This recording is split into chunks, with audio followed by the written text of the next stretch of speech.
In many parts of the world, a meal usually belongs to the individual. Everyone has their own plate, their own portion of food, and their own personal space. But in China, a meal often belongs to the entire table. Dishes are placed in the center of the table, shared by everyone. Chopsticks move from plate to plate. Hot soup is ladled into each person's bowl. Tea is constantly refilled, and wine glasses clink from person to person. And eating alone in traditional China could even seem a bit unusual. So, why is this the case? In many Western countries, eating is more of an individual act where everyone only eats from their own plate, and clear boundaries are maintained between people. You wouldn't casually touch someone else's plate, nor take food repeatedly from the same dish. But traditional Chinese dining works in a completely different way. Round tables are very common in China, especially for family gatherings, weddings, holidays, or formal banquets. People sit in a circle, with the food in the center, easily within reach of everyone. In a way, Chinese dining tables were never designed for individuals from the start. They function more like a miniature community. People eat and interact together at the same table. However, Chinese table culture did not always emphasize sharing. For a long time, Chinese people mainly used a system of individual servings. Back then, people sat on the floor, each with their own small table. The food, bowls, and drinking vessels were all for individual use. Even when people ate in the same room, clear boundaries were maintained between them. This system of separate servings was closely tied to the social structure at the time. Ancient China was largely an agricultural society with low productivity. Grain, meat, spices, and even fuel for cooking were all very precious. Many ordinary families might only eat meat a few times a year. Food had to be carefully allocated, and everyone could only eat their designated portion. You couldn't take someone else's food freely, because in a society with limited resources, distribution itself was a form of social order.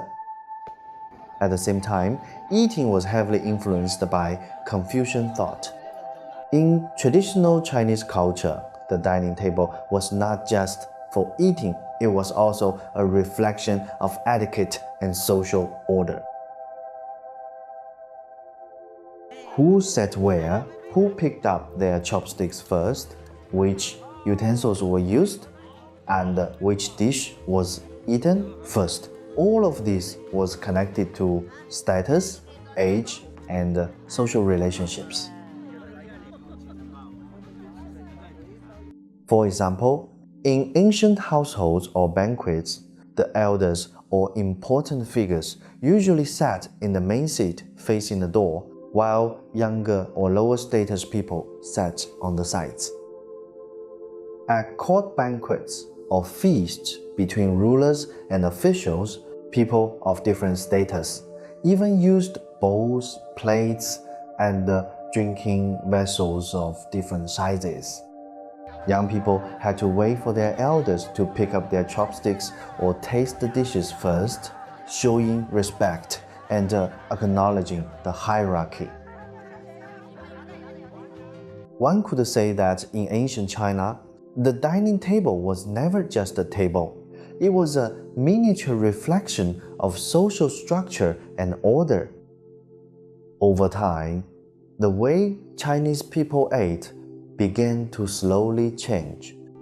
This transformation did not happen overnight. It took several centuries to unfold.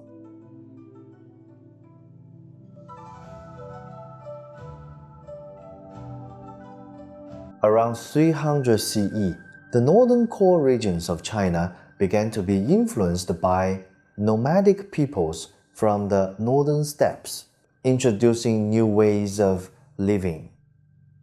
One of the most significant changes was the introduction of tall-legged furniture. Chairs, square stools, and taller tables gradually replaced the low small tables used when sitting on the floor. Before this, Chinese people usually ate while sitting on the floor. People knelt on the floor, each with only a small table in front of them. With very limited space, this setup was perfect for individual servings where everyone ate alone without interference. As chairs and taller tables became common, people found that sitting while eating was much more comfortable. They no longer had to kneel for long periods, and their bodies could relax. Taller and larger tables made it possible for more people to sit around together, and finally, people could truly eat together at the same table. It changed not just how people sat, but also how they ate. By the Song Dynasty, Chinese cities were booming, and a large number of taverns, tea houses, and restaurants had emerged. For these restaurants, large tables for communal dining were highly efficient. A few people could order a few dishes and sit around the same table, saving space while creating a lively atmosphere. The practice of communal dining began to become widespread. At the same time, Chinese cuisine itself gradually evolved to suit sharing. Stir-frying became popular, with ingredients cut into small pieces and cooked quickly in a hot wok, ready in just a few minutes. These dishes were perfect to serve hot, placed in the center of the table for everyone to take from together. Gradually, Chinese dining shifted from individual portions to everyone sharing together. Communal dining eventually became one of the most distinctive features of Chinese food culture. Even today, Chinese dishes still retain a very clear sharing logic. Many dishes are cut into small pieces before they even reach the table. Meat sliced thinly, fish cut into sections, vegetables rarely served whole. This stands in sharp contrast to Western tables. On a Western table, you often see a whole steak, a whole chicken breast, or an entire loaf of bread. Western food emphasizes individual portions, whereas Chinese dishes were designed from the start to be shared by many. One important reason for this design is chopsticks. Chopsticks are not suitable for cutting large pieces of food, but they are perfect for picking up small pieces. As a result, Chinese dishes are usually cut into bite-sized pieces in the kitchen before they reach the table. At the same time, traditional Chinese cooking emphasizes efficiency. Stir-frying at high heat cooks small pieces quickly, saves fuel, and allows dishes to be served promptly. More importantly, these small pieces are naturally meant for sharing.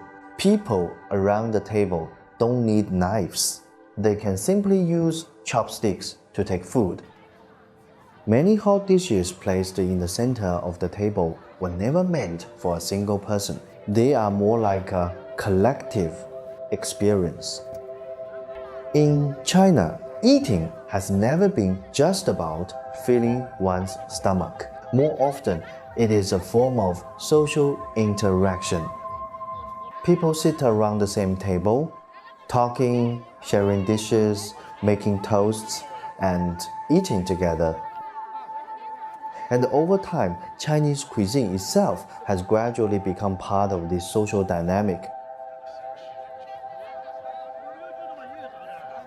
Although China has changed enormously today, many traditional dining habits still remain.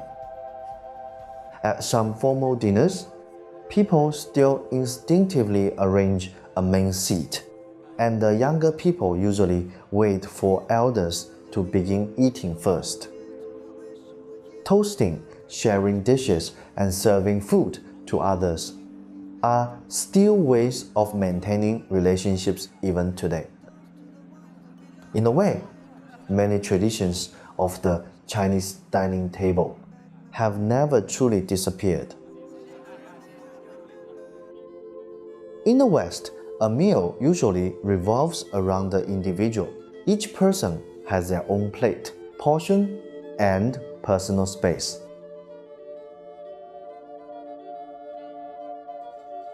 In China, a meal tends to center around the group. Dishes are placed in the center of the table for everyone to share. People take food from the same dishes, chat, toast, and build relationships around the table. For centuries, Chinese people have shared food not just for convenience, but because eating together is a way to establish and maintain social bonds.